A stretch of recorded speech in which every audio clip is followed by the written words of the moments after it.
Okay, I want to say thank you very much to Chazak organization for doing this event.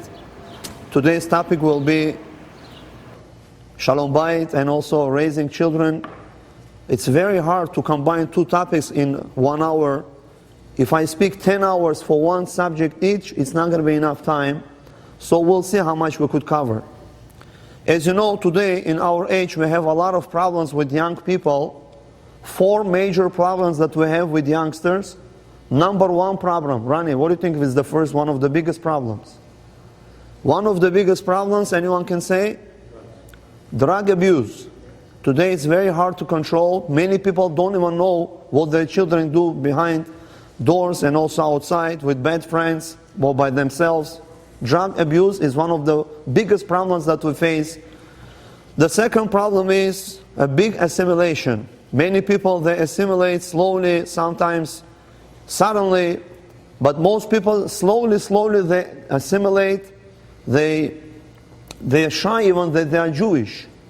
The third problem is that people cannot get married. I know many people, they're already beyond the age of 35, 40 and they're not even married.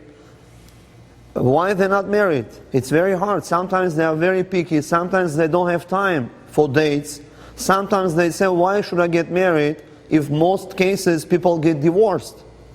And the fourth problem that we have is gerushin, a lot of divorces. So the question is, why so many people get divorced? In Russia, where I grew up, I arrived in America when I was at the age of 14. I still remember how it was in Russia, in Uzbekistan. The divorce rate was very low. But in America, so many divorces. Why so many divorces here than in Russia, Uzbekistan? Why? There are many reasons why people get divorced more here than in Russia. In Russia, women would not work. Mostly they would be at home, most of them. So if they got divorced, they would say, who is going to feed me? Who is going to support me? But in America, women, they work. They're not scared of getting divorced. They said, if he doesn't want to live with me, I could manage without him. The second reason why people get divorced in America more, in Russia it used to be a very big shame to get divorced. If someone got divorced, it was very shameful. So people would live, they would tolerate, they would work on themselves, but divorce was very rare. But in America, since it became a normal thing to get divorced, in California, how many percentage rate of getting divorced? Does anyone know in California? 50%? In New York it's already more than 65%. In California it's about 80%, and they say it's going to go over 100%. How can it go over 100%? Because people get divorced 2-3 times, it's going to be over 100%. So in America, since it's already normal thing to get divorced, that's why the percentage of getting divorced is much higher here than in where I grew up in Uzbekistan. One of the reasons why people get divorced, in Russia, when something broke, we didn't throw it out right away. We used to fix it. If let's say your refrigerator broke, in America, most people, they're going to throw it out. Why should I waste time to fixing it? I'm going to buy a new one. In Russia, they didn't throw stuff. They used to fix it. They used to do whatever it takes to fix it. In America, we like to replace. We change our cars very often. We change furniture many times often. We change our suits. We change many things fast. So some people think it applies to women also, God forbid. No. The Torah says, just like if something broke, you fix it, okay, you get used to changing. But in marriage, you have to learn how to fix your problems. If you have problems, you have to fix them. And the person doesn't want to fix it, right away he looks for shortcuts, he doesn't want to correct himself. He thinks he is okay. She is not good, and she thinks he is no good. They have to work on themselves, they have to fix their problems. So what does it mean, Shalom BAYIT? Can anyone say what Shalom BAYIT is? Shalom means peace. BAYIT means in the house. Shalom is from which word in Hebrew? Shalem. Shalem means complete. If you have a huge house, you have a mansion, many rooms, you have a lot of cars, you have everything, very nice furniture, but you don't have a peace in your house, There's always fighting. You feel that you don't have anything. David HaMelech says, God forbid it's going to be World War III, Gog and Magog. Which is worse, to have fights in the house or World War III? The David HaMelech says in Tehillim that to have fights in the house, it's much worse than World War III, where it's going to be atomic bombs and explosion and many, many deaths. So that's why when a person does have a peace in his house, he feels like it's a big war and it's much worse than World War III. There is a person, I don't know if he's still alive, his name is John Gottman. He wrote a book in English, and this book is called Why Marriages Success or Fail. So in his book, John Gottman says, if you want to have successful marriage, one of the tips that he gives, every time you tell your wife something not good, you have to compliment her 5 times more. If let's say you tell your wife, you didn't cook so nicely today, I don't like the food today, you should have learned from my mom, God forbid to say that. If let's say you tell your wife something not nice, now you have to tell her 5 good things. Wow, you're so nice, you're so good. Now you have to compliment her 5 times more. And if you tell your husband something not nice, why are you so stingy? Look at our neighbor, he's throwing money left and right, but you don't want to give $1 even. You told your husband something no good. Now, to fix this mistake, you have to tell your husband 5 good things. Do you agree with him or no? You agree with this person, with his opinion? You agree with him, right? But our Torah doesn't agree with this. You know why? Because when you tell someone not good things, he's going to remember it for a long time. But when you tell him something nice, he's going to remember for a short time mostly, and he's going to forget about it. So bad things, people remember longer than good things. If you know, there's a story, a very famous story. One person used to work not far from his house. He used to be a shoemaker. But he had a huge, huge yard. He had a big house and also a big backyard. He had a lot of trees. In Russia we used to have big yards. We used to have a lot of trees, fruit trees and regular trees. So he would come home to eat his lunch, and he would have plenty of time to take care of the trees. He used to put water, he used to take care of the trees. After he ate his lunch, this guy, before he goes to work, he is going through one of the trees, apple tree, and he saw that someone nailed 200 big nails. 200 big nails someone put on his tree. So he's calling his wife, my dear wife, I don't understand who did it. Who put so many nails over here? 200 nails. I never saw this. So she says, dear my husband Yosef, I want to tell you something. I put all these 200 nails. Why? Every time you will tell me something not nice, you gain weight, you're wasting a lot of water, you don't close the faucet, you don't shut off the light. Every time you told me something not nice, I remember this and I put 1 nail. Look how many bad things you tell me. At least 200 nails over here.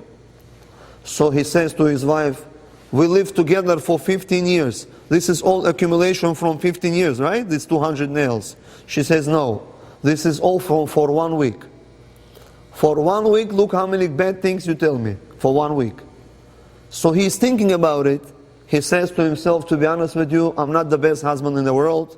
I should really change my behavior towards my wife. And from that moment on, he changed. He started to talk nicely. He was generous. He was very, very good husband.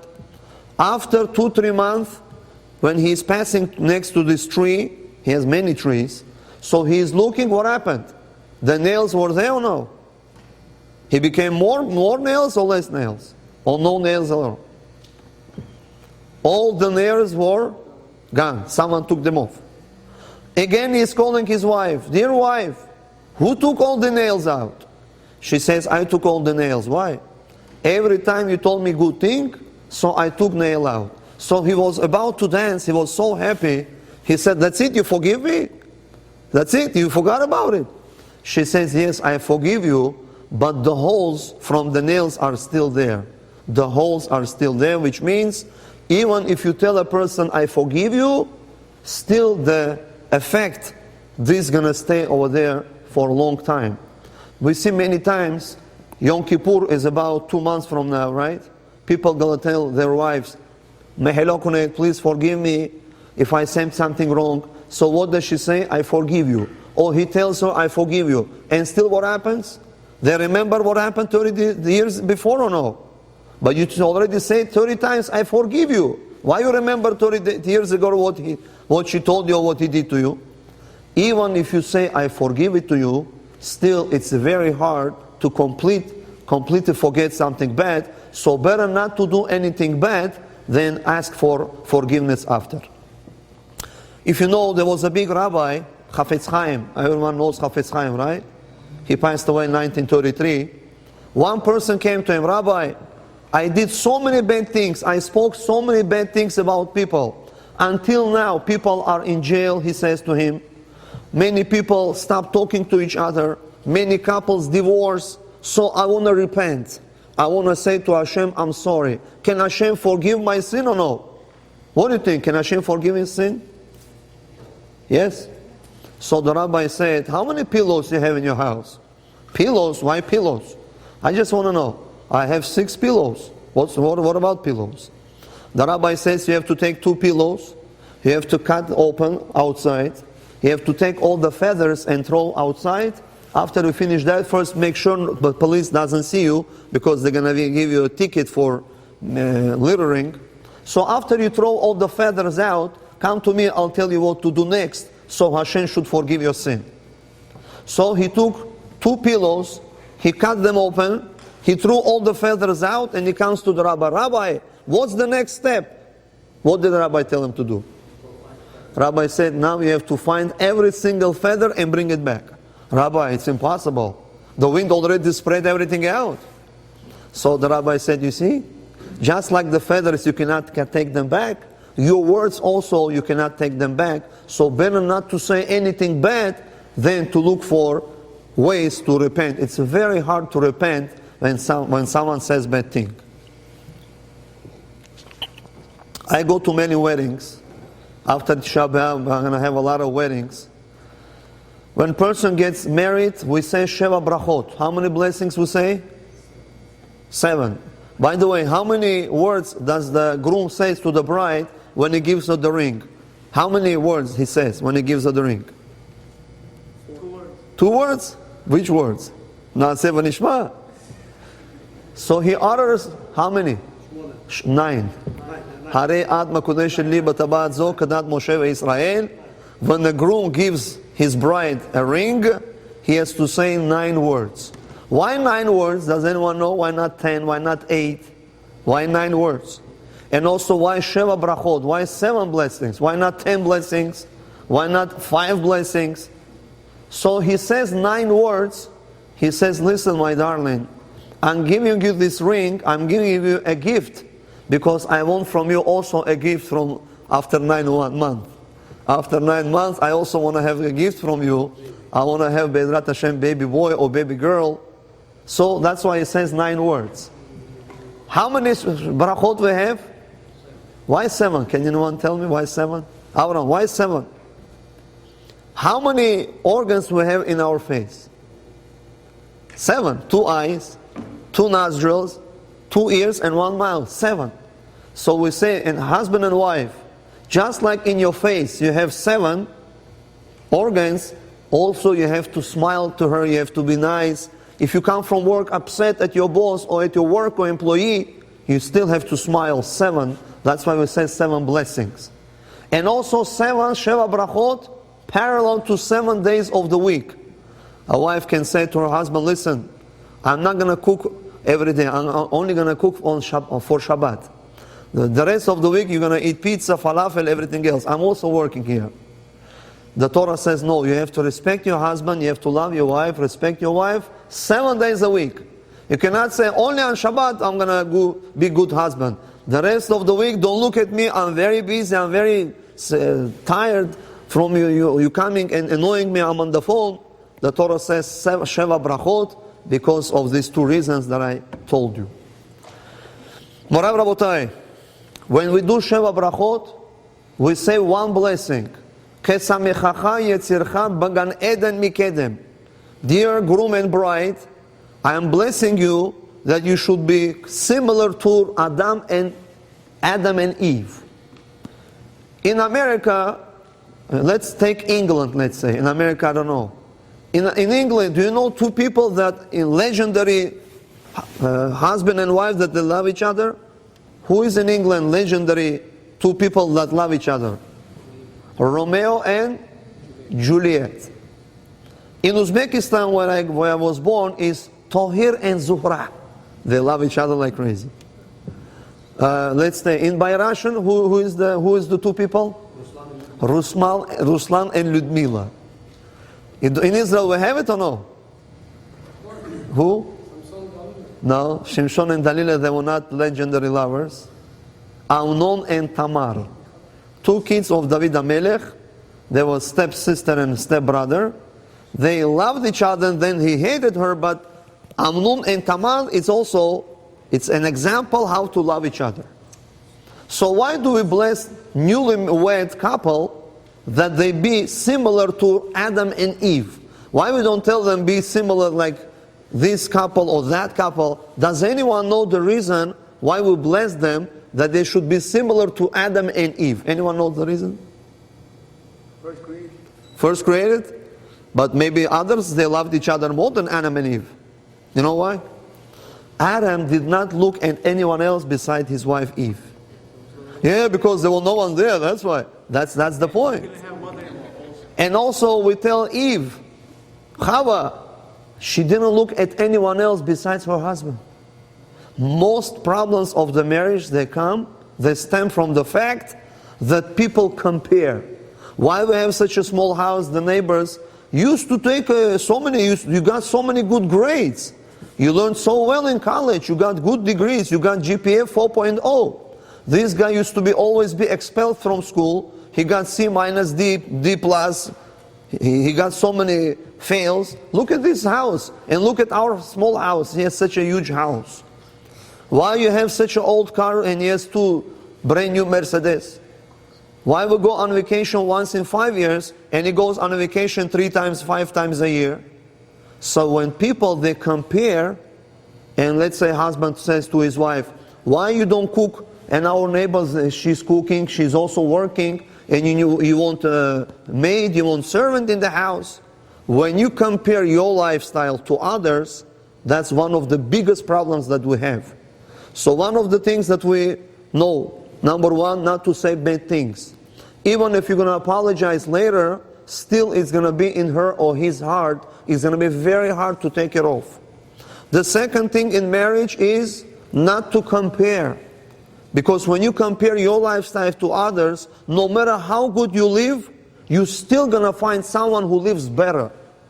Even if you have a lot of money, you're going to start comparing other things. Why she's losing weight and you're gaining weight. Why she's like this, you like this. It's not going to end ever. That's why we say to the newlywed couple, we bless you that you be similar to Adam and Eve because they did not look at anyone else. Most problems come when people look at others and they compare. They're not going to be successful, they're not going to be happy.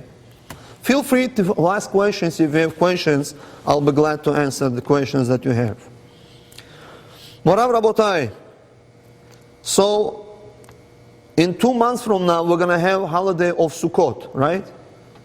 We have to make Sukkot beautiful or not beautiful? We have to beautify Sukkot. So my question is like this. You have to make it beautiful inside or outside? Because inside of your Sukkot, 20 people can fit in, 30 people can come and see how beautiful it is inside. You have to make it beautiful exterior or interior? You have to make Sukkot nice inside. If you make it outside, it's not such a big mitzvah. Inside is the biggest mitzvah. My question is like this. Why you have to make Sukkot nice inside? Make it outside beautiful. 5,000 people drive through your neighborhood. They're going to say, wow, such a gorgeous sukkah. Why you have to make it nice inside? Anyone knows the answer? For yourself, you enjoy it. For yourself. So the answer is like this. Many people, they have beautiful houses. From outside, such a gorgeous house, so big, so nice, everything is brand new. Sometimes a house can be beautiful outside, but inside there is no love, there is no respect, it's ugly inside. The Torah says no.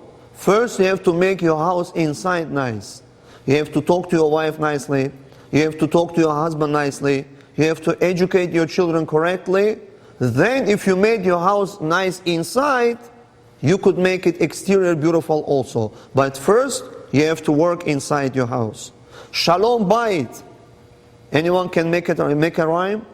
Shalom BAYIT. If you want Shalom BAYIT, then you have to buy it. Many problems in life, they come because people stingy or they don't want to spend money. And if you are a rich person, I would say it different. Shalom BAYIT, you cannot buy it. You cannot say to your wife, "No, take my credit card, just leave me alone." She says, "I don't need anything from you, I want only your attention." So it depends how you talk and whom do you talk. So Shalom BAYIT, how many rhymes can you make? Shalom BAYIT, you have to buy it. And also Shalom BAYIT, sometimes you cannot buy it. If you spend a lot of money but there is no love inside, you don't mean it really, you're not genuine, you're not sincere, it's not going to go far away. Woman says, "I don't need anything from you, I only want you to speak to me, to give me attention, to look at me. I don't want your credit card or everything that you buy, I don't want it." So it depends who you talk to. 6 years ago, I was summoned. They called me to speak to one of the boys who wanted to kill himself. So if a person wants, God forbid, to commit suicide, they put him where? Temporary hopes, right? Where? In mental institution.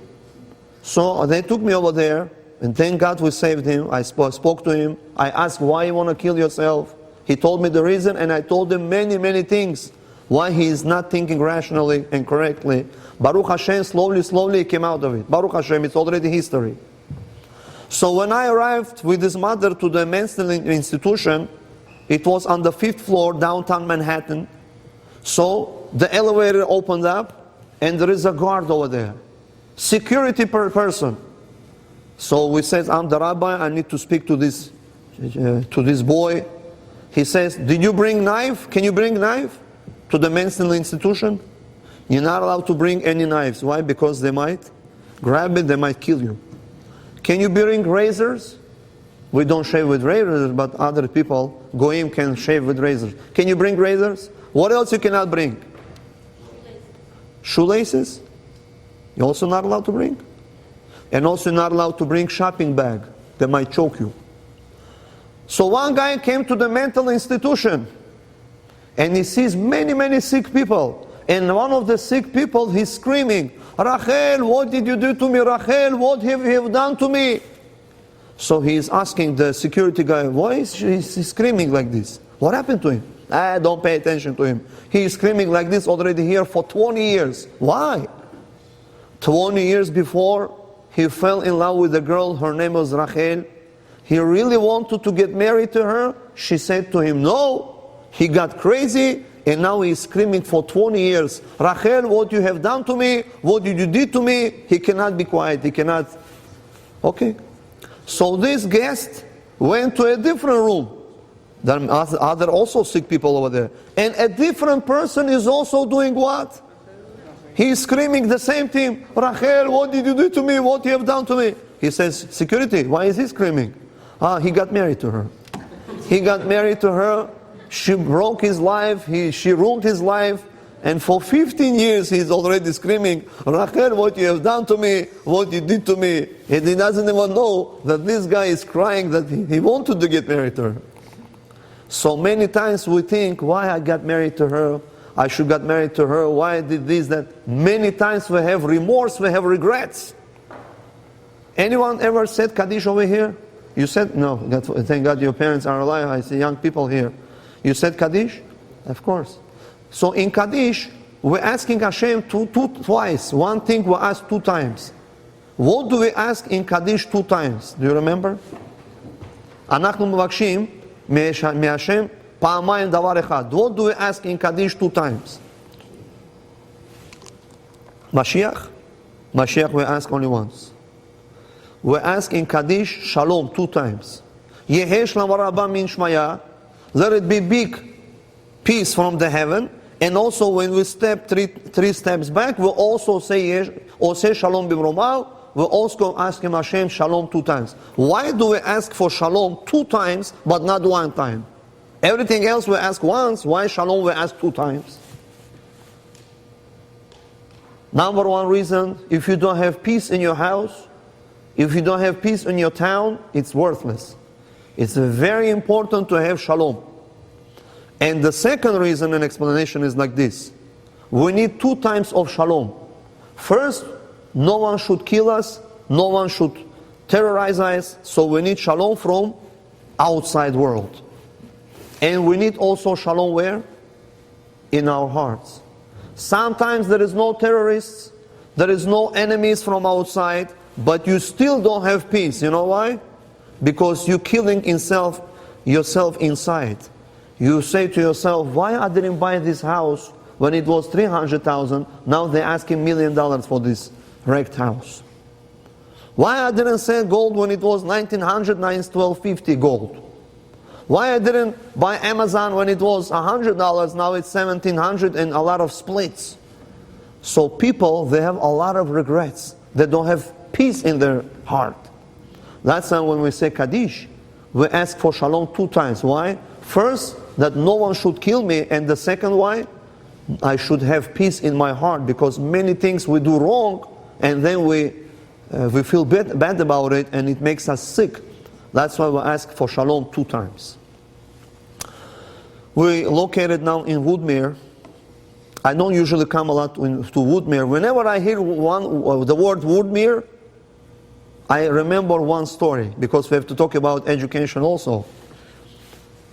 There is a yeshiva in Woodmere, I don't know what's the name of the yeshiva for small kids, and they called Rabbi Kamenetsky of blessed memory. They said, Rabbi, we have pre-1A children, they're very, very short, they're very small, and they cannot reach the mezuzah. They want to kiss the mezuzah, but it's very high. Can we put mezuzah very low so that kids can kiss it? You know, when you put mezuzah, it has to be where? 1/3 from the door. Many people, they put extremely high, it doesn't count. You have to put lower. So they said, can we put very low mezuzah so that kids 4 or 5 years of age can kiss it when they come in? We want to educate them to kiss the mezuzah. What's your opinion? Can they put mezuzah low or no?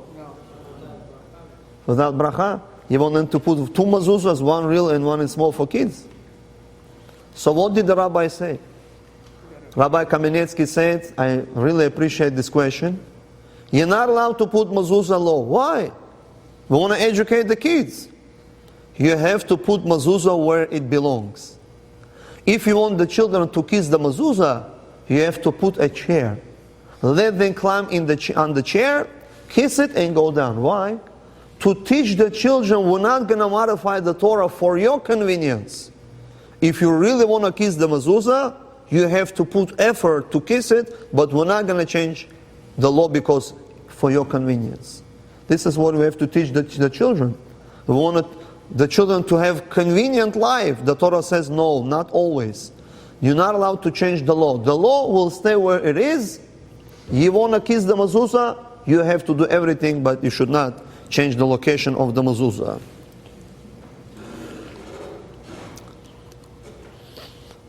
I came once to a wedding. I do marriage ceremonies. It was like 5 years ago. There is a law when the groom gives the bride the ring. Can you have on the ring any stones, diamonds or precious stones? It has to be simple. Engagement ring is different, but the wedding band has to be no stones, plain and simple. So I came once to a wedding, and the groom gives me the ring. I said, I'm sorry, this ring is not good, because there is a diamond over there. You're not allowed to have any stones. So can you take out the stone? It's not so simple and doesn't look nice. So instead of a ring, what can a husband give to his wife? Groom wants to give to his bride. What else can he give him? Money. Can he give him $100? Technically he could, but we don't recommend it. The law says you have to give her 10 quarters. It has to be something round. So why he has to give her 10 quarters? Why he shouldn't give her $10 bill, $100 bill? Why has to be something round? The Torah says, when you're gonna die after 120, you're gonna see her in the next world. You're gonna be together again. You should not say, when I die, I'm gonna already get rid of her. I'm gonna have a rest, eternal rest in the next world. The Torah says no such thing. Over there, you're gonna be fighting together, or loving, respecting one another again. Huh? Yeah, if person got divorced, God forbid. Of course, we don't like divorce, but sometimes there is no other option. If person got divorced, he's not going to see her in the next world. I know one guy, he doesn't want to give his wife get. I tell him, give it get. There is no chance you're going to make Shalom BAYIT. It's impossible. You saw what's going on. She's already dating someone else. Forget about it. 2 years, 3 years, nothing helps. He says, no, I don't want to give a divorce. I want to hold it long time. I said, if God forbid you, or God forbid her, gonna die tomorrow, God forbid million times, in the next world you're gonna be together with her. You're gonna kill each other for trillions of years. You want that? I don't want to see that. So that's why when a person gets married, he has to give his wife something round. What goes around, comes around. And you know how many couples call me? I specialize in funerals and weddings. That's two opposite things that I'm specializing in. I do a lot of funerals and also weddings. So many couples call me, maybe like 9 couples call me. A woman buried her husband, he died. So they told her, you're very young, you are so young. People live in America 1995. Who was the oldest person that I buried? Can anyone tell me the age? Oldest person that I did funeral for him. How old was he? 116. Can you imagine? 116 years old, I did funeral for him. He has 2 children, both of them were alive. It's a very big miracle, 116, and 2 children, all of them are alive. It's very rare. So woman, she buried her husband. After 5 years, they told her, you're very young, you look nice, you have to get married again. So she gets married again, and her second husband tells her, I bought 2 plots at the cemetery. After 120, you're gonna be married. You're gonna be buried next to me. So she says, I'm sorry, I love you, but I lived with my first husband for 20 years. I have 3 kids, 5 kids. I don't want to be buried next to you. Not because I don't like you, because he's my first husband. I want to be buried next to him. Where she should be buried? Next to her first husband or second husband? Some people say in the middle. There is no middle. Forget about middle. Huh? Woman section? No. Again. I know one person, he was married twice, and both of his wives married next to him. He is in the middle, in Israel. He passed away like 4 or 5 months ago. He was a very nice guy. Some people know who I'm talking about. Good person. So the law says you have to bury her next to last or first? First. First husband. When she's gonna die after 120, she will go to the first husband. And there is a question by Rashash, if woman gets remarried, her husband in the next world is dancing or he is not so happy about it? I don't want to make anyone upset, but I just want to tell this. I didn't plan to writing it, it just came up. The Rashash says that when woman is a widow and she is getting married 2nd or 3rd time, her husband is getting upset.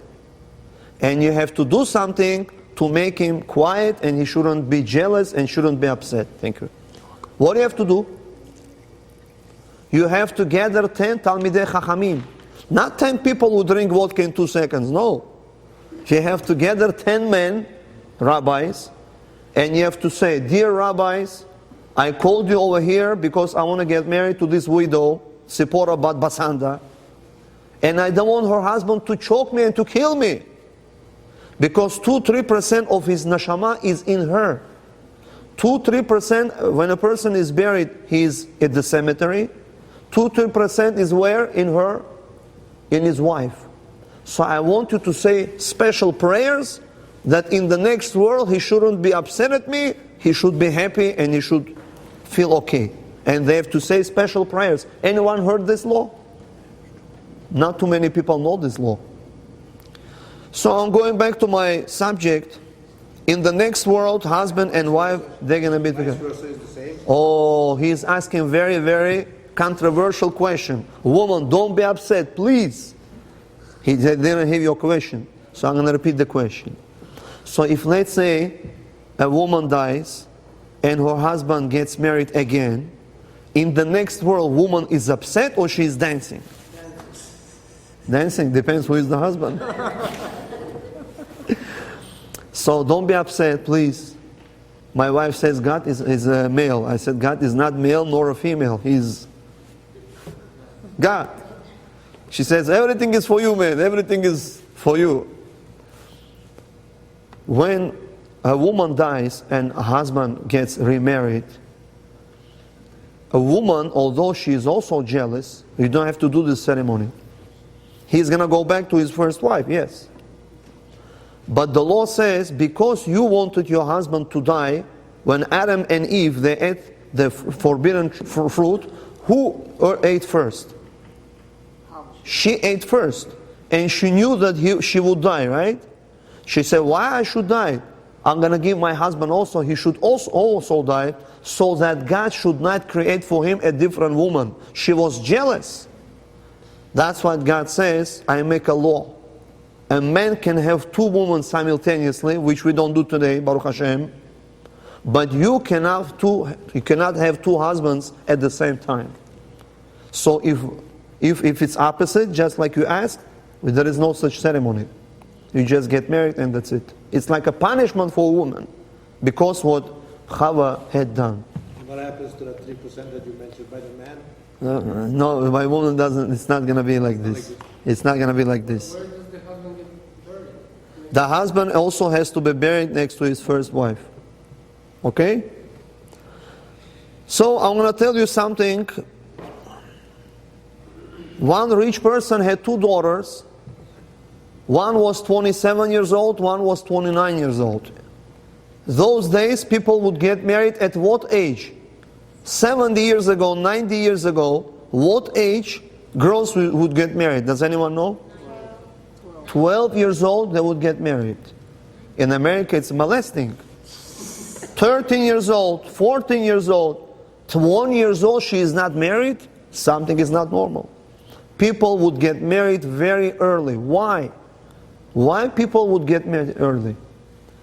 If you take picture from Russia woman and you compare it to United States woman, you're going to see a big difference. What it took 70 years in America, in Russia, woman used to look like this at what age? 40 years old. In Russia, it used to be a very hard life. People used to work from very young age. They used to clean the yards, they used to take care of the cows, chickens. So they used to get married very early. Why? They used to have a lot of terrorists, not Muslim terrorists that blow up. It used to be called basmachi. You know what basmachi means? 100, 200 people would come on their horses. They used to come on a village and used to take a lot of captives, a lot of money, everything. They would not touch usually married women. So that's why girls used to get married at very early age, because it was very hard to control these terrorists. And also Rambam asks a question. Bar mitzvah at what age? 13. What about the girls, what age? 12. Can anyone tell me why by girls is 1 year earlier? I know what you're going to say. She is much smarter and she's... Whatever takes us 13 years, girls understand already 1 year earlier.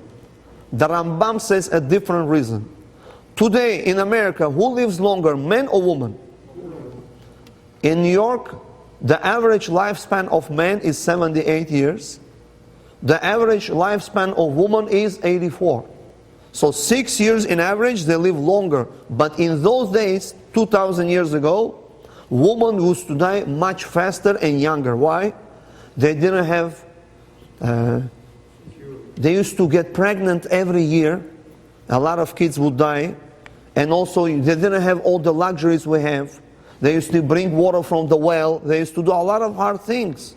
So that's why Rambam says, women, they should also have opportunity to do mitzvot more. Hashem says, you're going to start doing mitzvot at the age 12. You're going to start doing it earlier. Morav Rabotai. So one person had two daughters. One was 27, one was 29. They could not get married. Why? One girl used to be not beautiful. I'm saying it nicely, not beautiful, but I don't want to say ugly, right? She used to be very, very bad looking. Her face, if you look at her, that's it. You cannot eat for 3 days. You cannot look at her face. She is not beautiful at all. The second daughter, she used to have a very bad mouth. She used to curse, she used to say bad things. 2 minutes, if you would hear what she would say, you would faint. You never heard so many bad words. So this rich person has two daughters. They cannot get married. They have big problems. He comes to a matchmaker, Shadchan, Chuzkor in Bukharian. He says, I'm giving you $20,000. $10,000 for one daughter, another $10,000 for the different daughter. I want you to marry them because I want to be at their wedding. So the rich person is going to sleep or no? He could not sleep till now. He was worried. Now who cannot go to sleep? The Shadchan who took the money, now he cannot fall asleep. And the rich person is sleeping nicely now. He knows it's already be okay. For this ugly girl, whom does he find? Blind person. Blind person. He says, listen, Yosef, I have found for you such a beautiful, gorgeous girl. I feel bad that you cannot look at her. She's so beautiful, unbelievable. If you would look at her, you would faint. But he didn't say faint from not beauty, right? So he's dating her. He thinks that she is the most gorgeous girl on earth. And she got married to her. They lived very nicely and successfully. The other girl who is saying bad words, he finds her someone who cannot hear anything. He's talking sign language. But she doesn't know how to curse on sign language. She doesn't know how to curse sign language. Right? I know what you're thinking. If you go to Iran and you show big finger, they're going to smack you. In Iran, you cannot do this. In America, you do like this, it means like Trump does. But in Iran, they're going to punch you. Don't show big finger in Iran. So she cannot curse sign language. Yeah. I was giving a lecture, and one woman came, she's from Iran. She says, hi, Rabbi. I say, hi. And I right away took my hands. I remember I'm talking to an Iranian girl, a woman, you're not allowed to. You ask Iranian people, they're going to tell you it's not nice. So she doesn't know how to curse in sign language. She's saying, you should die, you should do this. And he's thinking that she's blessing him. You're so good, you're so good. He doesn't know she's cursing him. So he's thinking that she's blessing him, but she's cursing at him. In Bukharim, Ain Batar Shvitz, she's saying. So they also got married and they love each other like crazy. Two couples, one cannot see, one cannot hear, and they love each other like crazy. One person who had a lot of fights with his wife, he became jealous of them. He says, what is this over here? I can see very well, I can hear very well, and I don't get along with my wife. I'm going to show this couple. So he called a very famous doctor, eye doctor. He says, doctor, I have a blind person. I'm going to pay for everything. How much will it take that you should come to our city?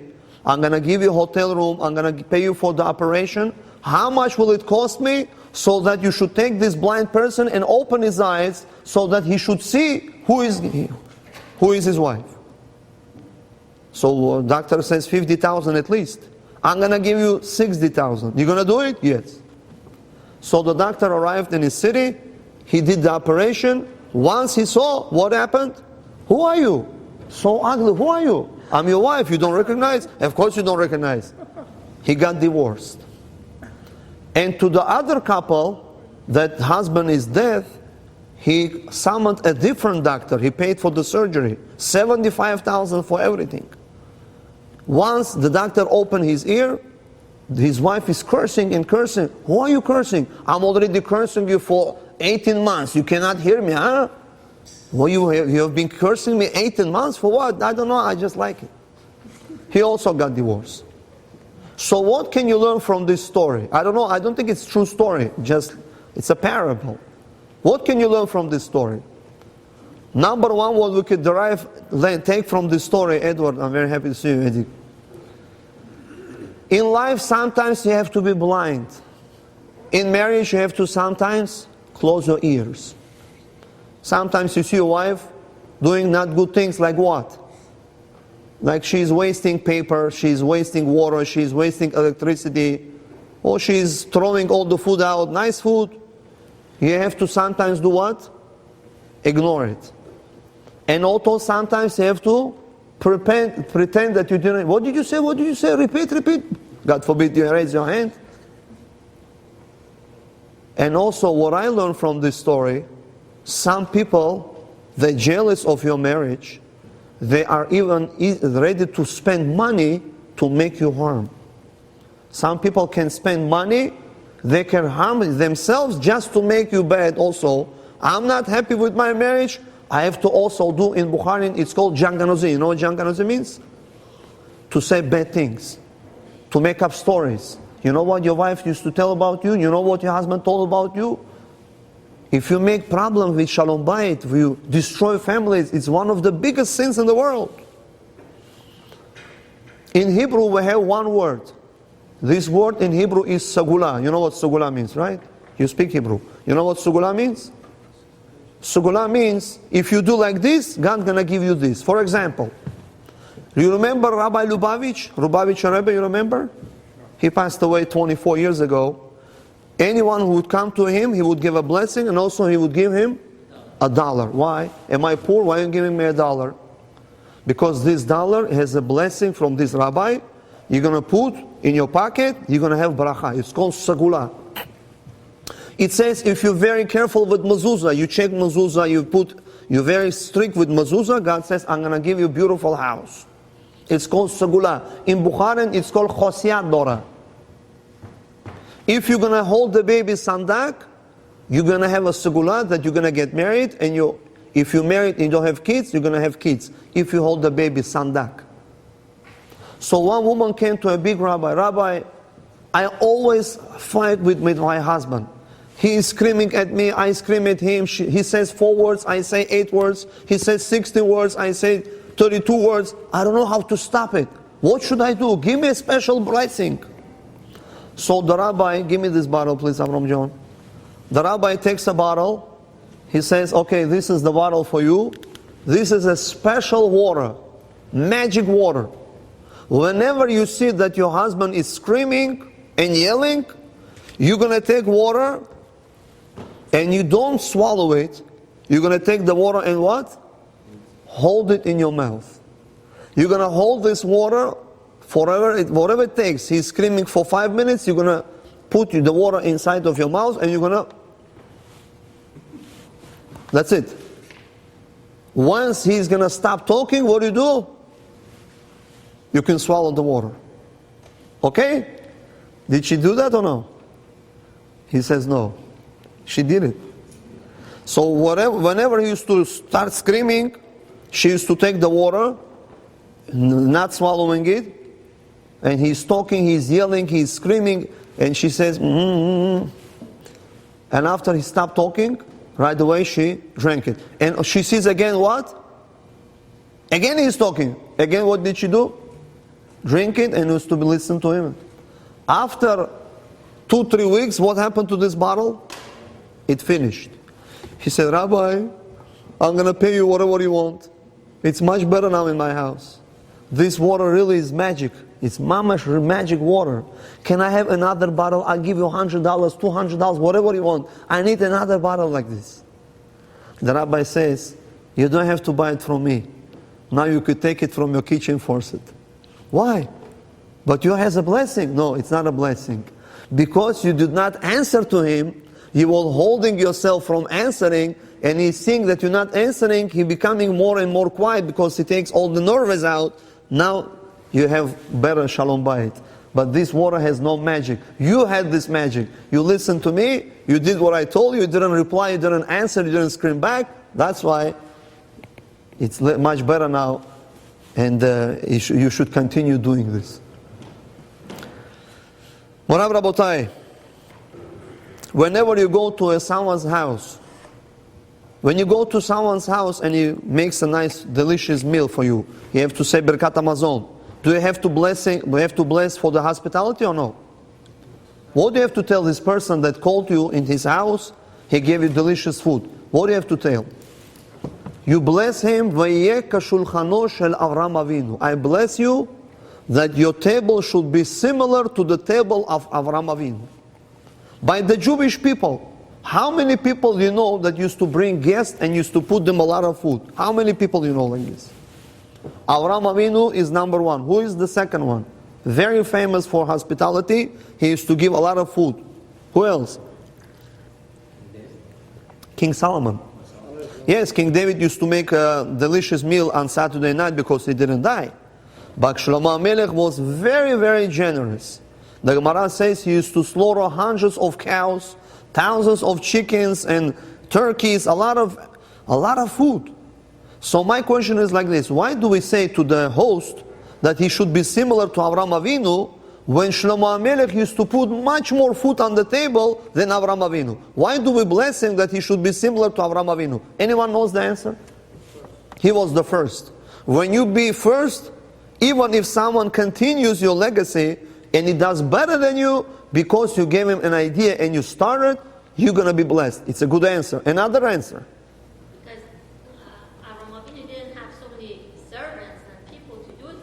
You see? Exactly what I wanted to say.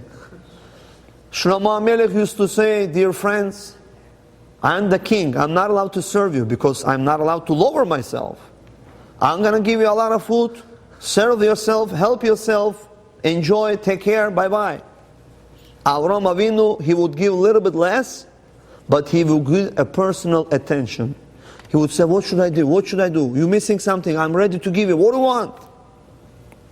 There is a saying in Russian, "Не дорог подарок, а дорог внимание." I'm not caring what you gave me as a gift. I only care how you gave it to me. Since you give me an attention, that's why even if it's less, I appreciate much more than if you gave me something big. Shlomo HaMelech gave a lot of food, with all due respect. But since he could not give attention, he's not allowed to give lowers himself. But Avraham Avinu gave attention. That's how we say we should be similar to Avraham Avinu in this mitzvah, because he used to give a lot of attention. Morav Rabotai, when you love somebody, you can do anything for this person, even if it's very hard. In 1930, in England, United Kingdom, they have prince and also princesses. They wanted to appoint someone to be the next prince. His name was Edward VIII. Edward number 8. So they told him, listen, we want to make you a prince, but there is a problem. You are married to a woman who was twice divorced. And according to the United Kingdom, you're not allowed to become a prince if you get married to someone who was twice divorced. What was the name of this woman? Wallis Simpson. He was married to her. She was twice divorced. So they told him, if you want to become a prince of United Kingdom, we have to divorce this woman. What do you think? He got divorced of her or no? He says, I'm not getting divorced. You're going to miss a lot of things. You're going to get divorced of her. You know how many girls are ready to get married to you after that? You're going to become a prince. I love her too much. I don't need anything from you. I just want to live with her peacefully like a regular guy. I don't want to be a prince. Give it to someone else. For me, my wife and my family is the number thing priority for me. Priority, we're not allowed to change priorities. They called me One non-Jewish person wants to put mezuzah in his house. He wants to give for mezuzah $300 each. Not to me, to someone who works with him. Can he, Jewish person, sell mezuzah to a Hindu, to a non-Jewish person? Can you sell mezuzah to a non-Jewish person or no? He wants to have a bracha in his house, blessing in his house. Can you sell it to him or no? So I called my rabbi. My rabbi said, apparently you are allowed to sell it. Why? You know the Rabbi Yehuda Hanassi 2,000 years ago? He used to be very good friend with Antony, the emperor. So this Antony, he gave Rabbi Yehuda Hanassi very beautiful diamond, 20 million, $30 million. So the rabbi said, I appreciate your gift. I also want to give a gift to you. I'm going to give it to you what? Beautiful mezuzah. He says, why you gave me such a mezuzah? I gave you such expensive. You gave me this diamond, I cannot go to sleep now. But my mezuzah going to protect you. So my rabbi says, apparently you see from here that you could give mezuzah to a non-Jewish person. But I looked in other books, and the other books I said it's not recommended and even not allowed. So I have to ask my rabbi why apparently Rabbi Yehuda Hanassi did that. So one woman, huh?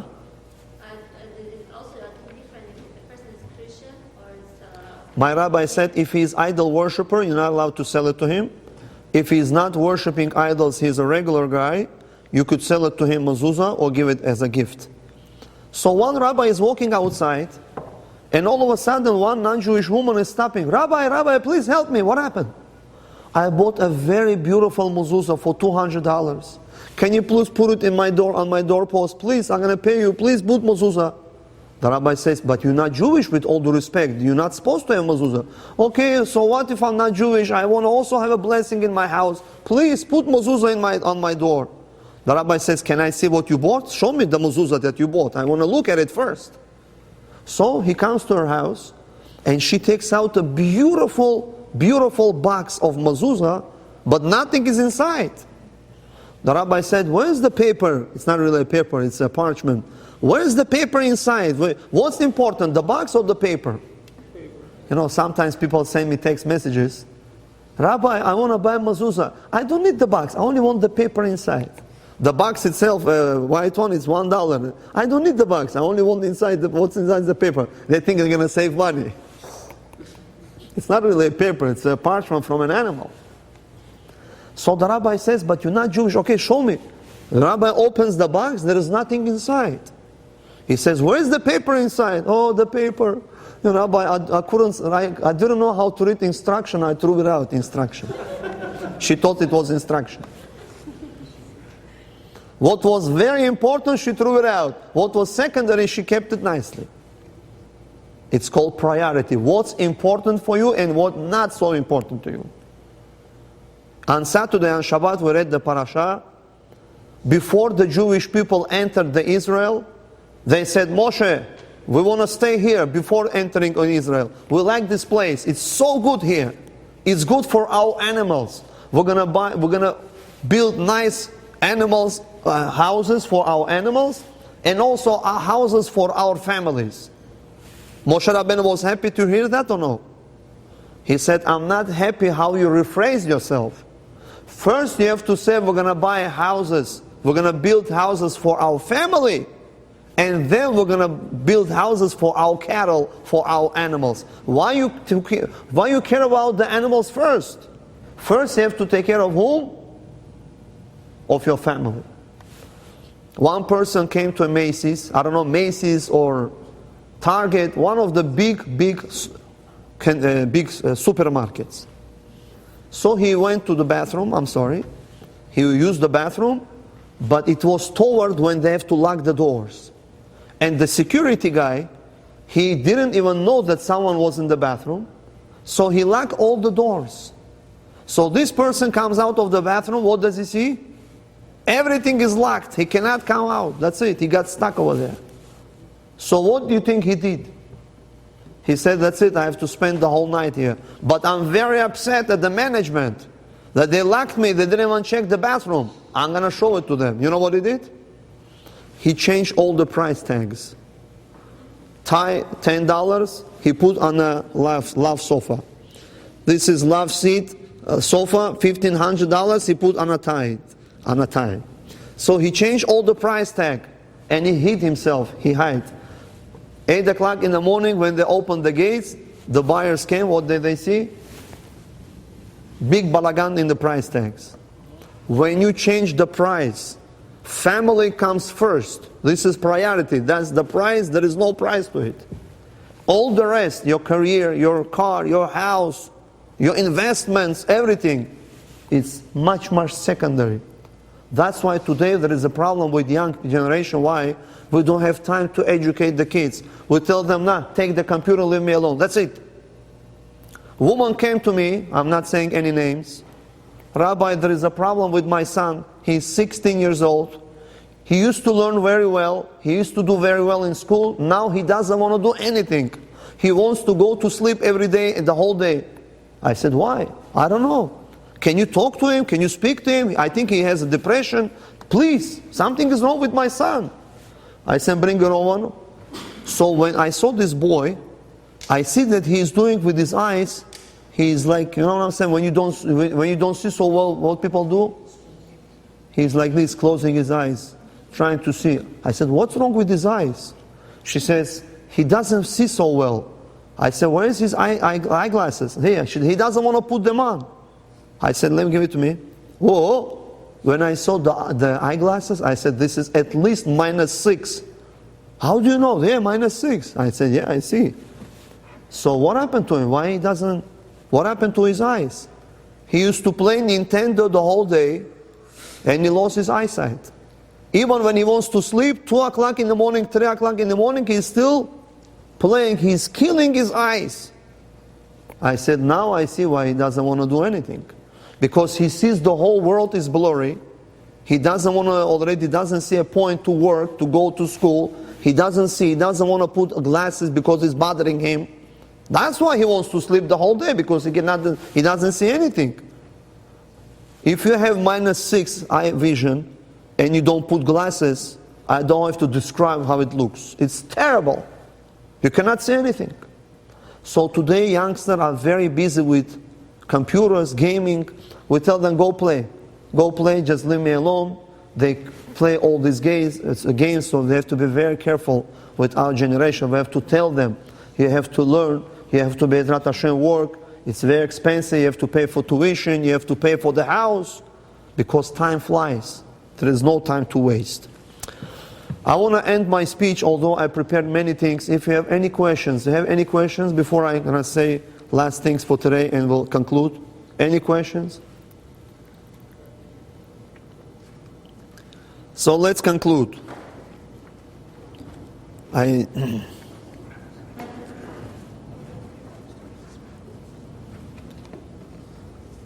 So when you love somebody, we said you could do anything for this person. There used to be a judge. In one city used to be a judge. Nice to see you, Edward. And this judge used to do a lot of, when he sees that everyone respects him, this judge started to do bad things. He used to take money, he used to take bribes. So the king said, because you did so many bad things, you judge, I have to execute you. Find this judge, we have to kill him. This judge found out that they're looking for him, he is wanted, he wanted to run away from the city. The problem was that there was a big river, he could not swim, this judge. He used to be very short, 300 pounds. There is no boat and there is no bridge to cross the river. But one tall guy is standing next to the river and he sees honorable judge wants to cross the river. He doesn't know that this judge, they want to find him and kill him. He says, dear judge, sit on my shoulder. I'm going to cross you through the river. Come. So this judge said, thank you so much. He sat on his shoulder. This person was told the water was until here. So they're passing the river, crossing the river. So the judge told this person, I really appreciate that you're helping me so much. When I be a judge again, I'm going to take care of you. I'm going to give you a nice reward. Thank you so much that you're helping me. 1 second, you're not a judge anymore? No. I'm not a judge anymore, I'm a regular guy, they're looking for me. Huh? So what do you think this person did? He went back, and he continued journey, what happened? He dumped him and this judge died. So they asked this tall guy, why you dumped him? Go back. I know why you don't want to go, because they're going to punish you. You helped him to run away, to escape. So go back. Why you didn't go back? When he told me that when I thought that he was a judge, I did not feel this heavy 300 pounds on my shoulder. My respect for him was so great. I did not feel this 300 pounds. But once I found out that he was no longer a judge, I could not even make two steps forward or 2 steps back. I thought that I would die. I had no choice, only to dump him. When you love someone, when you respect someone, you could turn the whole world upside down when there is a love and respect. When you don't like someone, no matter what he's going to do or she's going to do, you're always going to explain to the bad side, and it's very hard. So that's why a person has to work on his marriage. And one of the very important things in marriage is a woman has to go to mikveh. When people don't go to mikveh, woman doesn't keep the laws of purity, they get tired of each other. They get sick of each other. The Torah says it's very, very important to keep taharat hamishpacha. This is one of the very important things. That's why by religious people, extremely low divorce rate, because they don't get tired of each other.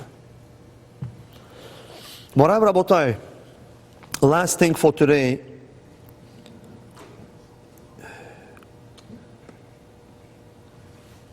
So last thing for today I want to say,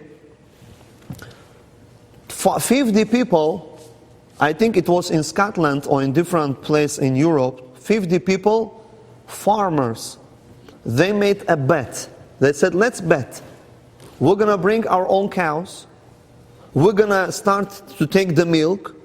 And we're going to measure how much milk we took from the cow. We're going to measure it. We're going to buy the same buckets, new buckets. We're going to put, every person, 50 people, we're going to put 10,000 euros each. How much money is over there? The jackpot is 500,000 euros. Whoever going to get the most milk from his cow, he's going to take all this money home. It's good. That's it. When it's going to be? It's going to be on Thursday, 3 p.m., location such and such place. We're going to buy the same buckets. One person will take 50 buckets he's going to buy. Everyone has to bring his own cow. We're going to milk the cow and we're going to measure the milk. Whoever got the most milk, he's going to get all this jackpot. So they took the buckets, they put under the cow, they gave a signal, they started to milk, and they measured one guy. His cow gave a lot of milk, they measured everything, that's it. He took the jackpot. He is so happy, he's so unbelievably joyous. So he sending his cow in the yard, he says, dear cow, I want to thank you so much that today you did not let me down. Because of you, I made so much money. Today I'm not going to give you to eat bread. You know, cow, he likes to eat bread that you put on water. I'm not going to give you a bucket of water to drink. Today I'm going to make you nice shish kebab, and I'm going to give you the full bucket of cognac, whiskey. So what do you think? This cow going to be happy or no? He wants to make the cow happy. Will it be happy? No. But he wants to make him happy. Whatever making you happy is not making the cow happy. Whatever you make you happy, maybe your wife doesn't like it. Whatever you like, maybe your husband doesn't like it. A person has to learn what his wife likes or what her husband likes. Even if you go to 1,000 Shalom BAYIT classes, every case, every couple is different. Everyone has individual needs. Whatever he likes, maybe she doesn't like. Maybe she likes, he doesn't like. You have to learn what your spouse likes, what she doesn't like. I want to thank everyone who came to listen. Thank you, Chazak organization. We should always meet on happy occasions. Hashem should give Shalom BAYIT to everyone. Whoever is not married, Be'ezrat Hashem should get married successfully. If you are married and you don't have kids, you should have a lot of kids. If you already have kids, Be'ezrat Hashem, you should see all of them get married. You should have grandchildren, great-grandchildren. Adonai Olam Mohitain. Adonai Yavarech